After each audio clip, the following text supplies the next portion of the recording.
Hola, mentes inquietas, bienvenidos a este nuevo vídeo sobre pensamiento crítico.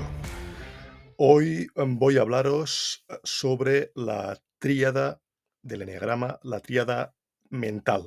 Ya hemos hablado anteriormente sobre las otras dos tríadas, ahora nos quedaba esta última o primera, es indistinto. Yo empecé por la tríada visceral, continué por la tríada con la tríada emocional y ahora termino, espero, si no ya continuaremos en otro vídeo, ahora terminaré con la tríada mental.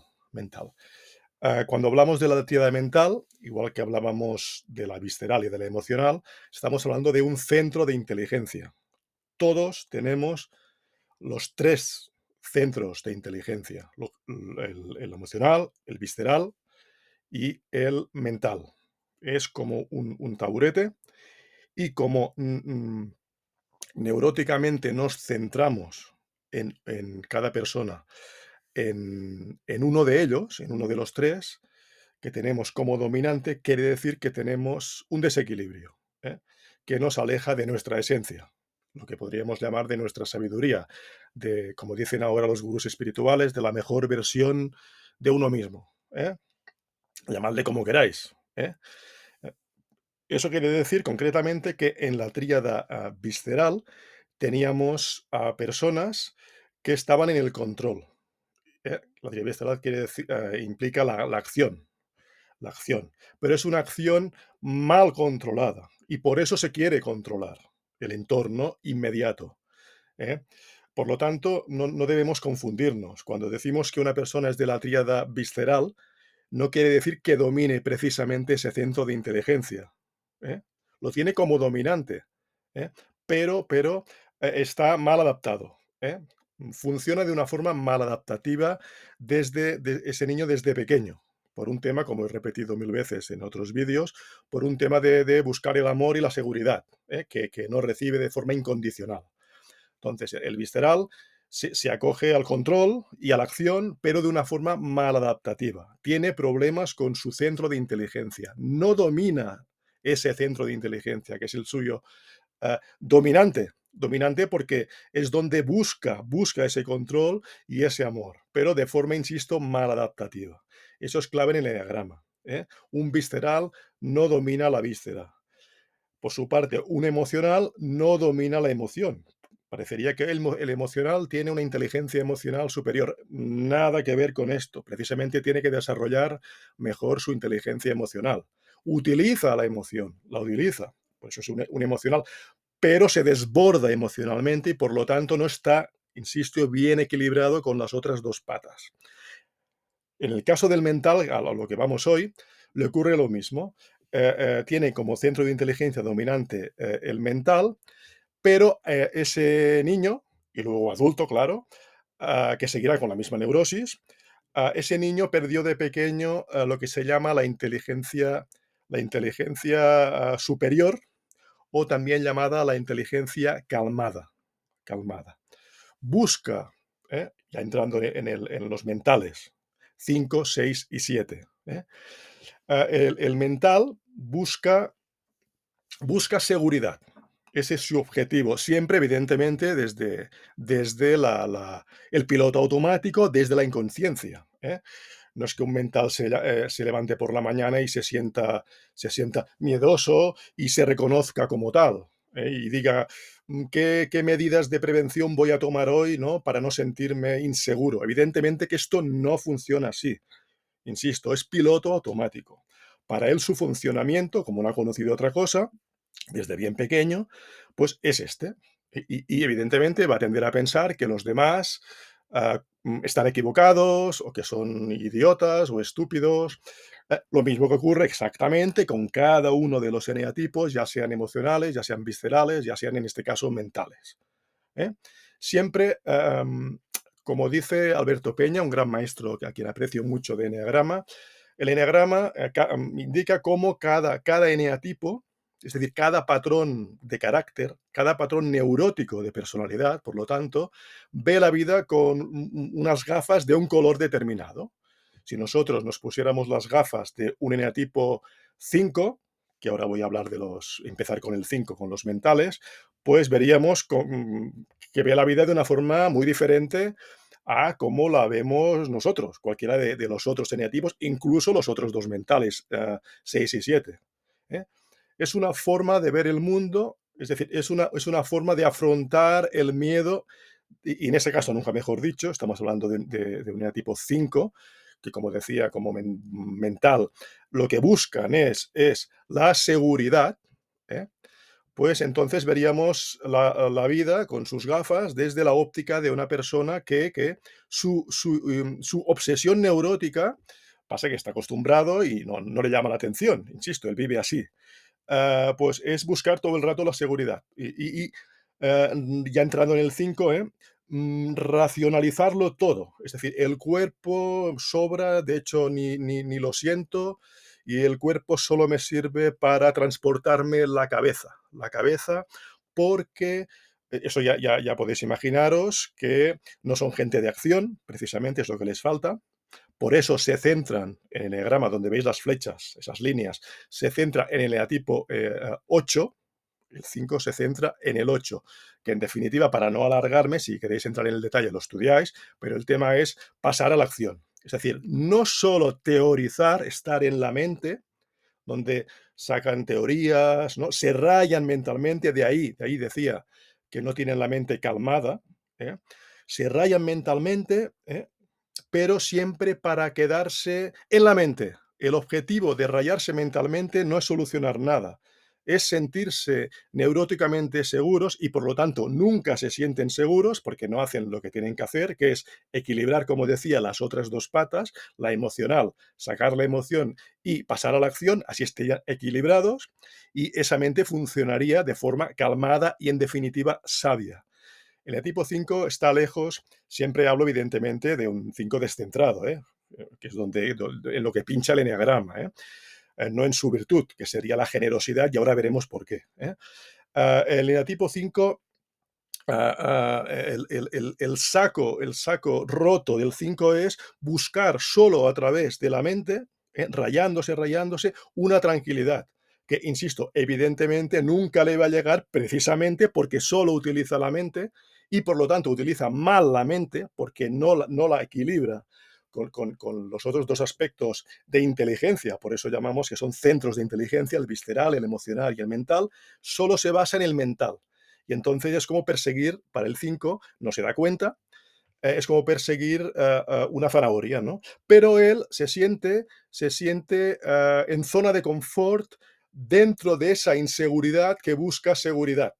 Del mismo modo que decíamos que el 4 se sentía de manera masoquista en zona de confort sufriendo, que parece absurdo, pero el 5 se hace adicto precisamente a esa zona de inconfort que sería para otro, irse rayando y sentirse inseguro. Para él es zona de confort, pero lo que no se da cuenta porque no conoce otra cosa y tendría miedo de conocerla, es decir, en su caso, sacar las emociones, para él esa zona de inconfort, como es la conocida para él, pues eso para él es zona de confort. Y así sigue cada día en la rueda del hámster, en ese saco roto donde uno pone el arroz de la neurosis y nunca es suficiente, nunca. Eso ocurre, evidentemente, como siempre digo, en cada uno de los eneatipos, en sus correspondientes neurosis. En el caso del 5, es una persona que no vive la vida, por lo tanto ya vemos que no vive de manera inteligente, obviamente, porque vive en neurosis, y lo que hace es, para sentirse seguro, ver la vida, pero como si la viera sentado en una butaca en un cine, es decir, no participando de la vida. Observa, es un gran observador de cómo los otros viven la vida, pero ellos no se implican por miedo, ¿eh? Insisto que ese miedo ellos se lo tienes que hacer ver, porque para ellos lo normal es cómo funcionan, ¿no? Teorización y poco pasar a la acción. De modo que, como decía, eso está alejado de la sabiduría. Imaginaros, siempre se ponen este tipo de ejemplos, un 5 que viene un día y te dice: Quiero aprender a montar a caballo", por ejemplo, ¿no? O lo que sea, ¿eh? A caballo. Y yo le digo: Pues bueno, pues te vas a ir a la hípica y que te enseñen a montar a caballo, ¿no? Primero huele el caballo, tócalos, monta el caballo, cáete 1000 veces y así aprenderás, obviamente, a montar a caballo. El 5 te dirá: "No, no, no, no, no, no, no, no. Me he comprado el primer volumen, de momento, sobre cómo montar a caballo", ¿vale? Y cuando termina el primer volumen, tú le dices: "Bueno, ya sabes la teoría, ya vas a montar a caballo". "No, no, no, no, no, todavía no, todavía no, todavía no". Y entonces, ¿qué pasa? Volumen 2, volumen 3, volumen 4, y entonces se convierten en grandes expertos sobre cómo montar a caballo sin tener obviamente ni puñetera idea de cómo montar a caballo, porque no habrán ni olido un caballo y quizás, y exagero un poco obviamente, ni visto un caballo al natural en su puñetera vida, ¿eh? Estoy exagerando, pero para que se entienda cómo, cómo funciona, racionaliza. Entonces, paga un precio muy alto en lo que hace, que como ya os podéis imaginar, en las relaciones personales, ¿eh? Como es inepto en las relaciones personales, porque allí entran las emociones y ahí 2 y 2 no hacen 4, y ellos necesitan por seguridad, tenerlo todo controlado, de que 2 y 2 hagan 4 y todo aquello de que sea que 2 y 2 pueden hacer 5, pues ya no solo no les interesa, sino que además lo desprecian. Se acostumbra a despreciar las emociones y los sentimientos, pero precisamente porque es incompetente en eso. Atención, no porque el 5 sea una persona insensible, que no tenga emociones, no, no, todo lo contrario. Todo lo que hace es, por miedo, reprimirlas, reprimirlas. Por cierto, paréntesis, del mismo modo que, aunque parezca contradictorio, un emocional a su manera va a reprimir también las emociones porque le son demasiado dolorosas, pero los va a reprimir haciendo lo contrario del 5, es decir, en el caso del 4, dramatizando, mostrándolas, y fijaros que dramatizar una emoción implica desnaturalizar la emoción real, real, y por eso el 4 la dramatiza, precisamente para salir del canal correcto de por dónde expresar correctamente, de forma equilibrada esa emoción, ¿eh? Ya vemos, por lo tanto, que hay diversas maneras de reprimir las emociones, y la más evidente es la del 5 o la del 9, pero ahora no hablamos del 9. Y la del 5 es no mostrar emociones, no mostrar lo que siente. E incluso cuando él mismo contacta con sus emociones, ah, no le gusta, no lo resiste, no lo resiste, y entonces intenta racionalizar esas emociones, racionalizarlas. ¿Por qué han venido? ¿Por qué dejan de...? Es una forma muy diferente, por cierto, de cómo el 4 social, que ese sería mi caso, como el social, el 4 social, que es un emocional, cómo efectivamente racionaliza el cuadro social mucho, mucho las emociones, pero no para ahuyentarlas, todo lo contrario, sino para comprenderlas, y nadar en sus charcas y profundizar en ellas, para su identidad. Eso sería el 4. Cambio, el 5, cuando piensa sus emociones, es para mantenerlas a raya, las racionaliza con el objetivo, no de encontrar su identidad, sino de sentirse seguro. Y ahí vemos la diferencia con un emocional, ¿eh? También podemos decir que ese 5, a diferencia de un 9, que a veces, cuando no se conocen bien las motivaciones de dos personas, se pueden confundir y no saber si una persona es un 5 o un 9. Ya digo que las motivaciones son muy distintas. Uno es un visceral, el 9, y el 5 es un mental. El 9 también se corta de emociones, pero para estar en paz. Para estar en paz, y las emociones para el 9 serían conflictos, y entonces pues las elimina y se elimina directamente. El 5 no.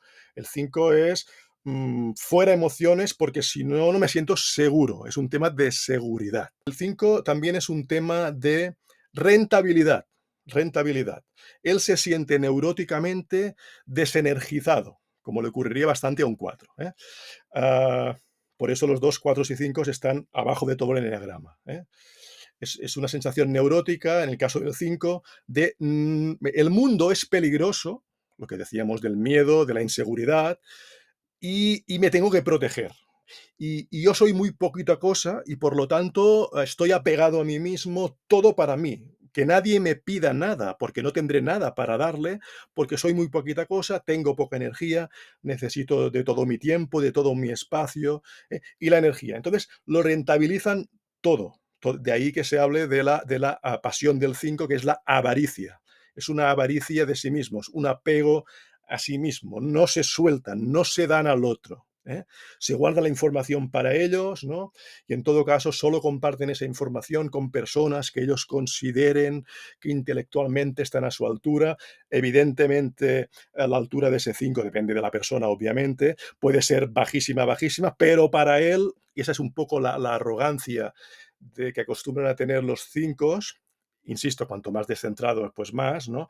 De arrogancia intelectual, ¿no? Como medir a la gente por su intelecto, cuando a lo mejor no se dan cuenta de que esa persona que tiene delante le da mil vueltas a nivel de inteligencia visceral, pasar a la acción y utiliza más la sabiduría en su vida, ¿no?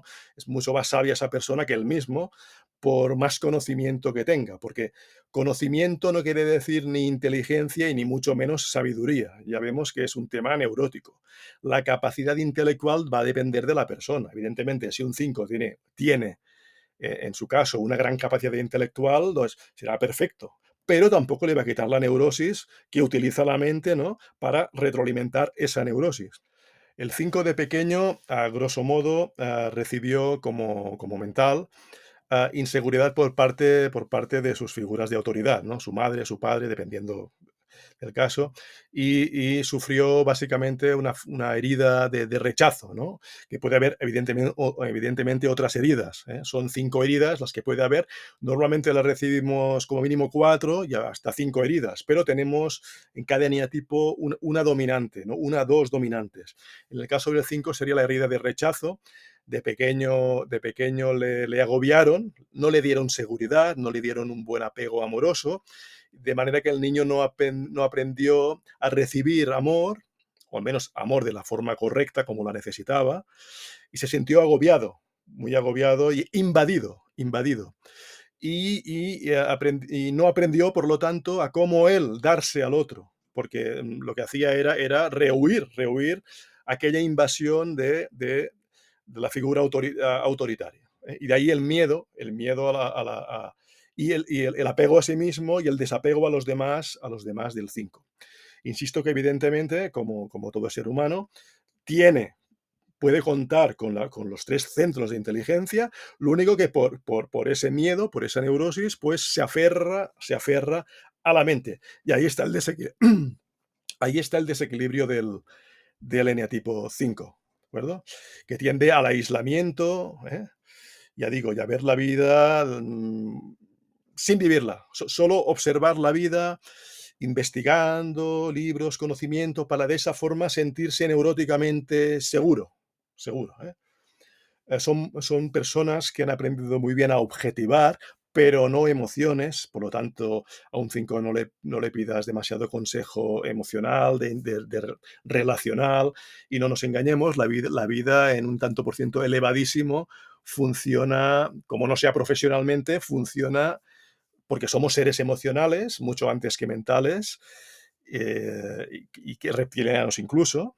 Somos seres básicamente emocionales. Las decisiones que terminamos tomando, mentales incluidos, siempre son emocionales, por más que ellos las racionalicen y se crean que la conclusión final ha sido racional. No, no. La conclusión final siempre, seas del eneatipo que seas, va a ser emocional.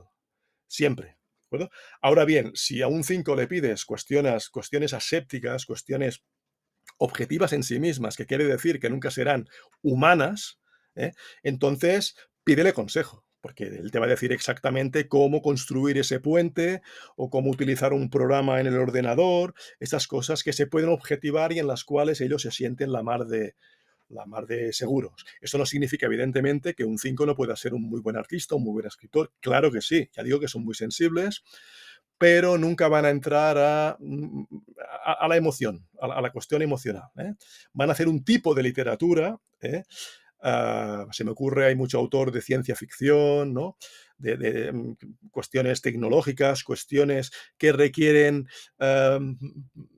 racionalizar el futuro, es decir, prever. El mental, el 5, y el 5, claro, como buen mental, lo que hace es mirar más al futuro que no al pasado como haría un emocional, cada uno de los emocionales por razones distintas, pero el emocional mira dominantemente hacia atrás, el visceral en el presente, ¿no? La acción presente, el control, y el mental, por ese miedo, mira siempre hacia el futuro.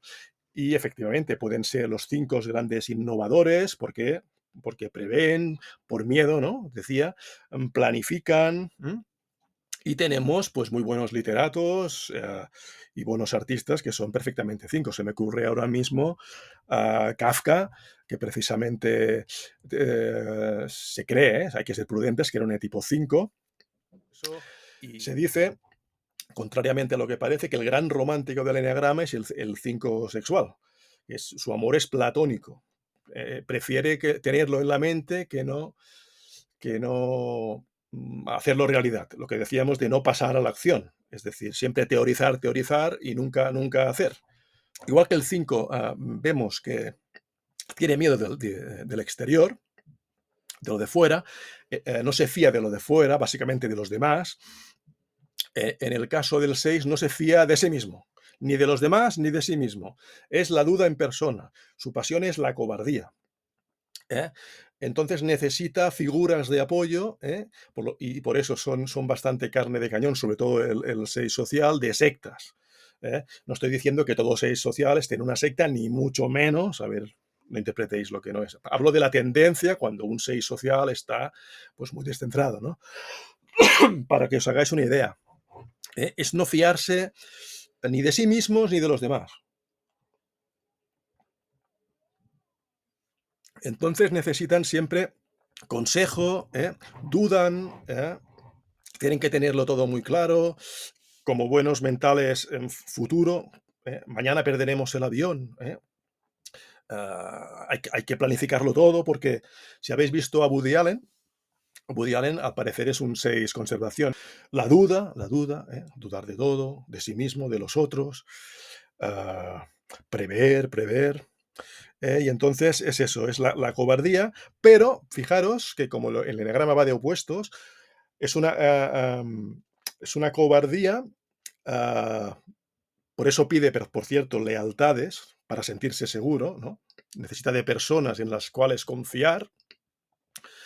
Ah, en realidad, cuando el enatipo 6 se encuentra con un peligro real, es decir, que tiene motivos para disparar su sistema simpático, de huida o de ataque, el más valiente de todo el eneagrama, pues es el 6, precisamente porque es el más cobarde, porque es una cobardía neurótica. Neurótica. No existen motivos reales para ser cobarde, para tener miedo, para tener dudas en muchos casos, y sin embargo las tiene. Pero cuando hay peligro real, precisamente porque no soporta la incerteza, como buen mental, no la soporta, pues entonces es el primero en pasar a la acción para eliminar esa incerteza. Y por lo tanto, realmente, el más cobarde del eneagrama es el más valiente del eneagrama. Igual que, volviendo al 5 un momento, si decíamos que era el más avaricioso, no tengo energía, todo para mí, no me pidas nada, si no te voy a deber y no tengo nada para darte. Todo, precisamente el más generoso realmente del eneagrama, todos podemos serlo, evidentemente, pero como la neura del 5 era la avaricia, pues su virtud, ¿cuál será? Pues la generosidad. En ese caso sería pues compartir conocimientos o lo que sea, ¿no? No apegarse a sí mismo. Pues el 6, su fuerte precisamente es ese coraje precisamente que tendría que tener equilibrado ese coraje, pero como no está equilibrado, cuando hay peligro real, pues ¡pum! Entonces pasa a la acción para eliminar esa incerteza. El 6 le gustaría, para sentirse seguro, liderar, pero no se atreve a liderar. Y si lidera, no va a durar mucho por sus miedos y sus inseguridades. Pero ya digo, para sentirse seguro, nada mejor que tener el mando. Tener el mando y así hacer lo que a él le parezca. Pero es que si liderara, pediría consejo, porque estaría dudando. Y entonces se lo comería en vivo con patatas. Un mecanismo de defensa que tiene el 6, igual que el 5, era el aislamiento, la retirada, como el 4 bastante. En el caso del 6 es la proyección. Proyección es como desconfían de los demás, claro, para poder desconfiar de alguien, primero has tenido que confiar, y eso lo hace mucho el 6 por necesidad neurótica. Que me digan lo que tengo que hacer, porque yo no sé por dónde ir. Dudo, tengo la duda.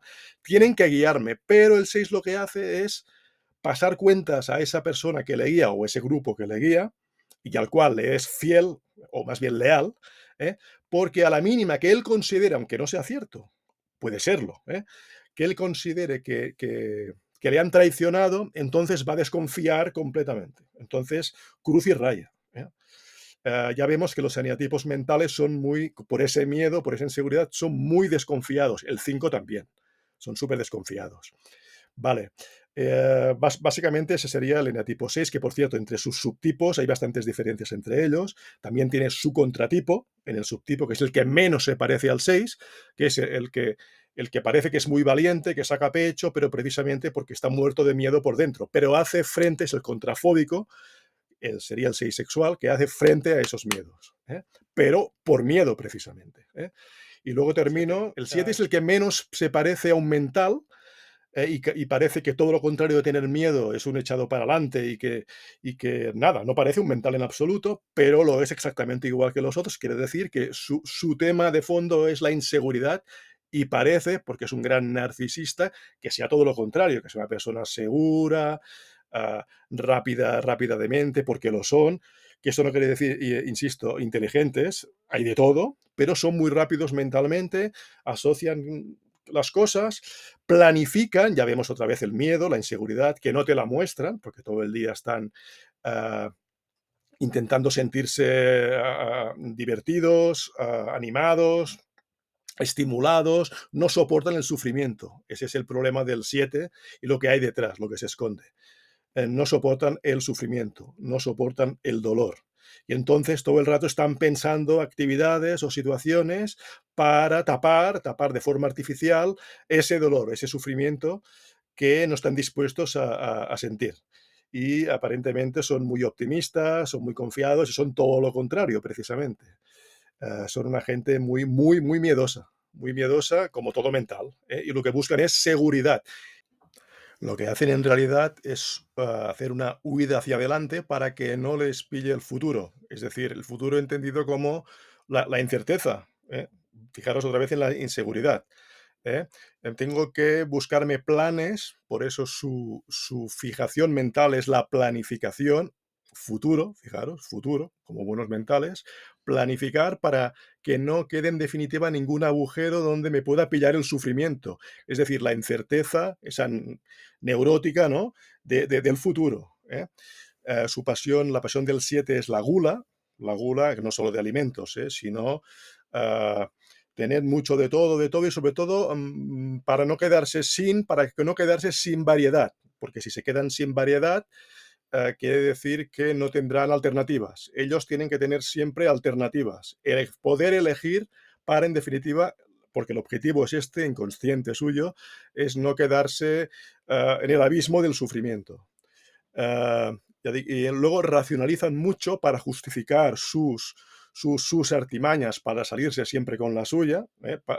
Utilizan bastante a los demás, insisto, cuando están descentrados. Utilizar a los demás para su propio placer, para sus estímulos, para sus planes, para no quedarse sin planes. Y esa es la idea de la gula en el 7. Como os podéis imaginar, lejos de ser divertidos, optimistas y tal, esto solo es la carcasa, la superficie. En realidad, de fondo son, como todo lo que sube baja, son bastante depresivos. En los psicólogos hay mucho 7 por depresión, no solo el 4, porque en definitiva el 4 es el depresivo ya, es su zona de confort, pero en el 7 no. Entonces, el 7 tiende mucho, en privado, que nadie lo vea, a deprimirse. Bueno, lo dejo aquí, que ya me he alargado bastante. Si os ha gustado, pues dejadle un buen like, compartid el vídeo, suscribiros, no os olvidéis de suscribiros y nos vemos en el próximo vídeo.